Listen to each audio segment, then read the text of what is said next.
Vamos agora para o bloco Você Pergunta e Nós Respondemos. Pastor Natanael, dentro do assunto que foi comentado no início do programa pelo irmão a respeito do inferno, temos aqui anotado várias objeções. E gostaríamos que o pastor respondesse a essas objeções. A primeira dela diz o seguinte: o amor de Deus, a respeito do amor de Deus, um Criador que tortura suas criaturas eternamente seria um malvado e não um Deus de amor. O que o pastor responde a respeito? Nós queremos dizer que essa expressão é muito forte, mas que o amor não exclui a justiça, em especial para aqueles que obstinadamente rejeitam esse amor de Deus. Qual foi a maior prova do amor de Deus? Nós já citamos em nosso programa, quando citamos João 3,16. Deus amou o mundo de tal maneira que deu seu Filho unigênito, para que todo aquele que nele crê não pereça, mas tenha vida eterna.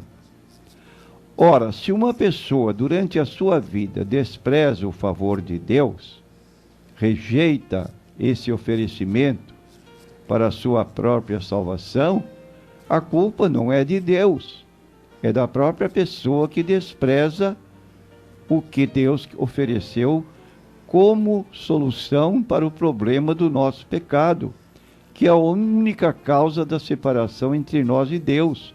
Como diz Isaías 59, versículos 1 e 2, vossos pecados fazem divisão, separação entre vós e o vosso Deus. E a propósito, no livro, na carta de Paulo aos Romanos, no capítulo 2, nos versículos 4 a 11, diz o seguinte: desprezas tu as riquezas da sua benignidade e paciência e longanimidade, ignorando que a benignidade de Deus te leva ao arrependimento? Então o amor de Deus está aí. Ele tem paciência, e se usa até a palavra longanimidade, que significa uma paciência alongada. Com que propósito? Esperando o seu arrependimento. Agora diz o texto em seguida: mas segundo a tua dureza e teu coração impenitente, entesouras ira para ti no dia da ira e da manifestação do juízo de Deus, o qual recompensará cada um segundo as suas obras, a saber, a vida eterna aos que com perseverança em fazer bem procuram glória, honra e incorrupção, mas a indignação e a ira aos que são contenciosos, desobedientes à verdade e obedientes à iniquidade. Tribulação e angústia sobre toda a alma do homem que faz o mal, primeiramente do judeu e também do grego. Glória, porém, e honra e paz a qualquer que pratica o bem, primeiramente ao judeu e também ao grego, porque para com Deus não há acepção de pessoas. E eu quero dizer a você, meu prezado ouvinte, que foi exatamente Jesus Cristo, a mais perfeita manifestação do amor, que disse em João 15:13, ninguém tem maior amor do que este, de dar alguém a sua vida pelos seus amigos. E Jesus foi pessoa que falou frequentemente do inferno. Para exemplo do que disse Jesus, se você abrir a Bíblia em Mateus capítulo 13, 41 e Mateus, capítulo 13, 43 e 49, e mais 50, você vai notar o seguinte, vou ler.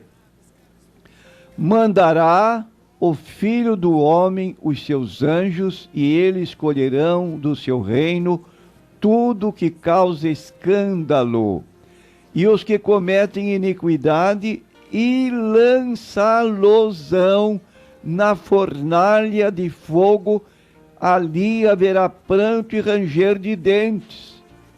Ora, meu prezado ouvinte, você notou que na nossa apresentação da mensagem de hoje, você encontra líder religioso que dizendo que o inferno é lugar de descanso, quando Jesus declara, lançá-los-ão na fornalha de fogo e ali haverá pranto e ranger de dentes. Você não acha que são situações diferentes? Uma pessoa estar num lugar onde existe pranto e ranger de dentes e uma pessoa que está em descanso, dormindo?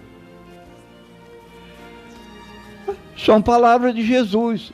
Em Mateus 13, 49, assim será na consumação dos séculos. Virão os anjos e separarão os maus de entre os justos, e lançá-los-ão na fornalha de fogo, e ali haverá pranto e ranger de dentes. Repetindo Jesus, o mesmo que ele havia dito no versículo 41. Mateus 25, 41.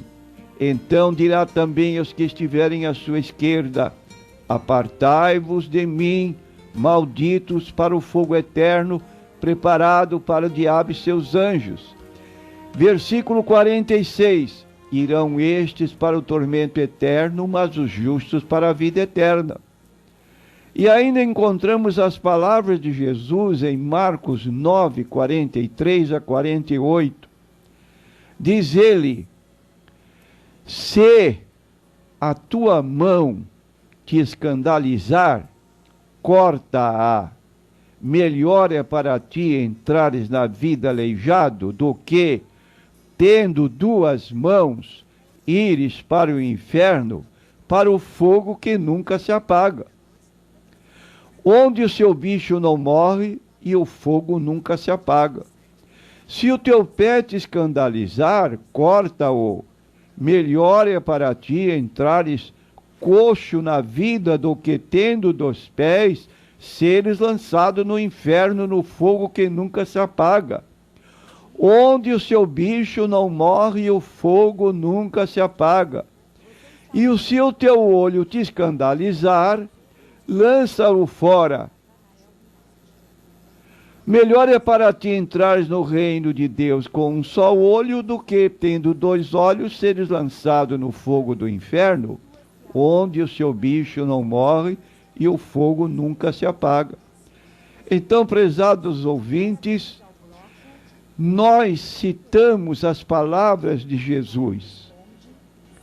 Não fazemos cambalacho para dar um sentido diferente, para amenizar uma situação que, se não os viventes não forem avisados, conforme Jesus mencionou aqui nesses textos de Mateus 13, 41, 43, 49, Mateus 25, 41, 46, Marcos 9, 43 a 48, são palavras de Jesus, as pessoas não estarão levando a sério o caso, mas é preciso então que nós sejamos leais à Bíblia Sagrada, apresentando essa posição. E nós queremos ainda, para os que alegam ser Deus amor e que, consequentemente, ele não pode consentir que uma pessoa se perca para sempre neste lugar de tormento, nós queremos dizer que Deus é amor, mas não é só o amor. No livro de Romanos, carta de Paulo aos Romanos, no capítulo 11, no versículo 22, diz assim para nós: considera, pois, a bondade e a severidade de Deus. Para com os que caíram, severidade, mas para contigo, benignidade, se permaneceres na sua benignidade. Então aqui está mostrando um princípio bíblico. Vou dizer para você um princípio bíblico. Um princípio vital, que você não pode esquecer mais. Que o amor de Deus à justiça tem por parte correspondente o ódio à iniquidade. Você entendeu o que eu acabei de ler? O amor de Deus à justiça tem por parte correspondente o ódio à iniquidade. E certamente não é razoável pensar que o amor de Deus à humanidade o obrigaria a amar também a iniquidade. Então, o que diz a Bíblia no livro de Hebreus 10:31?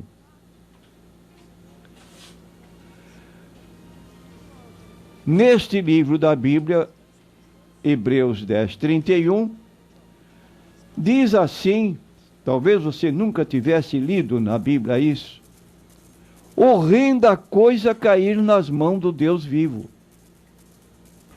E você perguntará, e onde está aí então o amor de Deus? Porque há dois princípios. Ele ama tão grandemente que ofereceu seu filho para morrer em nosso lugar.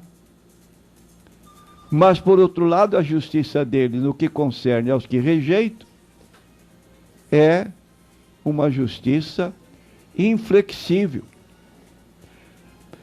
Então, nós temos que considerar que quando você lê o Antigo Testamento, por exemplo, você se assusta com as ordens de Deus relativas àqueles que eram inimigos do povo de Israel.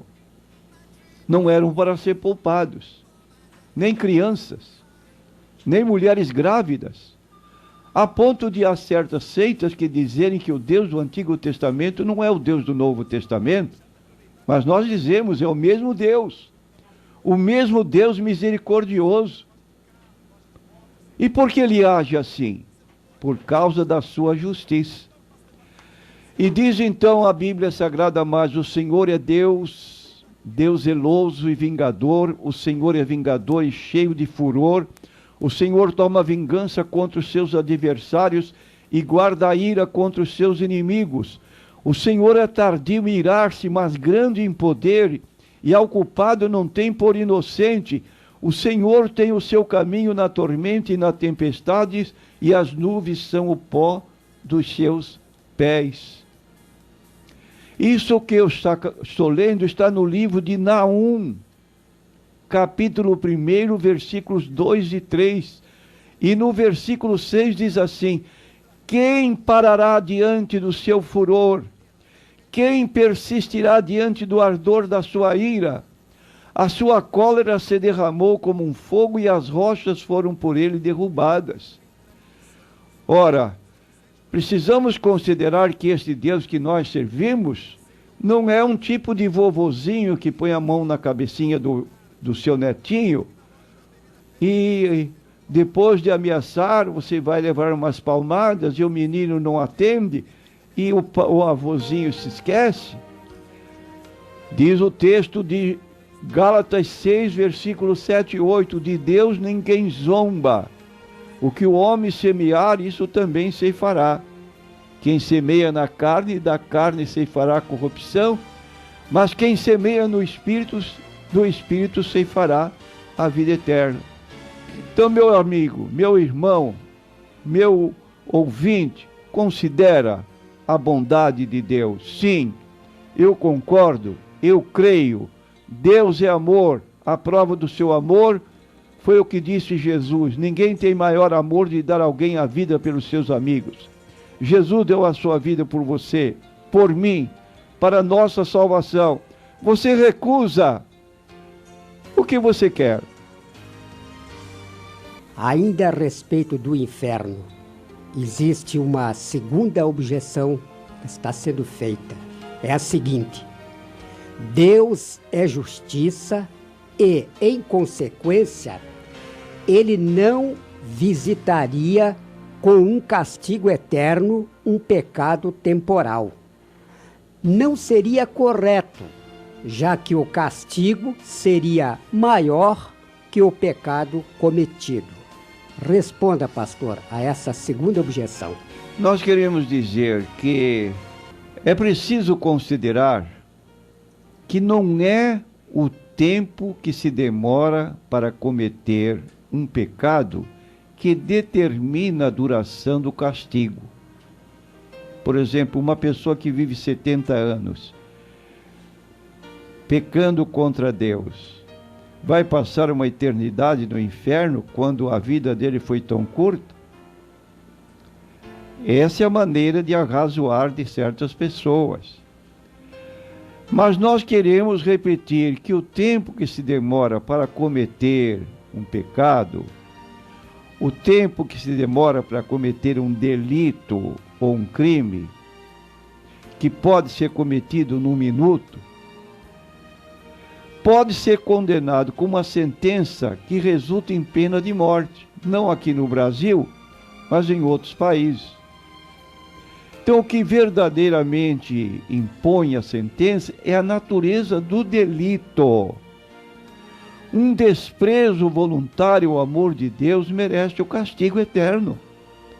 Ora, se Deus fez tudo para nos dar salvação, e nós rejeitamos esse recurso, como diz João 3,16, Deus amou o mundo de tal maneira que deu seu Filho unigênito, para que todo que nele crê não pereça, mas tenha vida eterna. Deus não enviou seu Filho ao mundo para que condenasse o mundo, mas para que o mundo fosse salvo por ele. Aí está. Por que rejeitar? Por vontade pessoal. Então, Jesus disse, você tem dois caminhos, estreito e largo. Duas portas, estreita ou larga. Você entra por aquela que você julgar que deva entrar, ninguém vai obrigar. E a pessoa então deve saber que o resultado é frustrante para aquele que recusa. Então, repetindo, um castigo não é avaliado pelo tempo que se demora para